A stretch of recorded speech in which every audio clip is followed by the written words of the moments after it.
তো ব্যাপার এখানে কয়েকটা। প্রথমত, আমরা ছোট থেকে যখন বড় হয়ে উঠি এর পিছে কিছু কিছু মানুষের অগাধ অবদান থাকে, আর তাদের উদারতা এত গভীর যে সেই দাবি নিয়ে তারা কখনো আমাদের সামনে আসে না। বাট আফসোস, আমরা বড় হয়ে ঠিকই সেই লোকগুলোদের ভুলে যাই বা তাদের অবদানকে মনে রাখি না।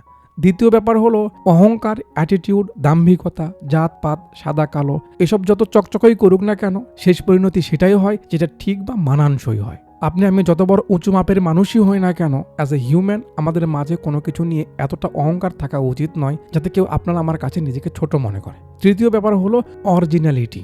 সেই মানুষ সৎ, সেই মানুষকে ভরসা করা যায় যে সব সময় অরিজিনাল থাকে। মেকআপ করা সৌন্দর্য যেমন, লোক দেখানো ভদ্রতা যা তার স্বভাব নয় সেটাও তেমন। যারা অরিজিনাল নয় তাদের উপর কখনো ভরসা করা যাবে না। যদি কোনো মানুষ একটু খ্যাত হয়, একটু অভদ্র হয়, একটু অজ্ঞাত হয়, কিন্তু সে অরিজিনাল, মানে ভিতরেও যা বাইরেও তা, তার থেকে কথায় কষ্ট পাওয়া যাবে, বাস্তবতার কারণে কষ্ট পাওয়া যাবে, কিন্তু সে কখনো ধোঁকা দেবে না। যে অরিজিনাল নয় সে সুবিধাবাদী, তার সঙ্গে না সম্পর্ক টিকবে না বন্ধুত্ব।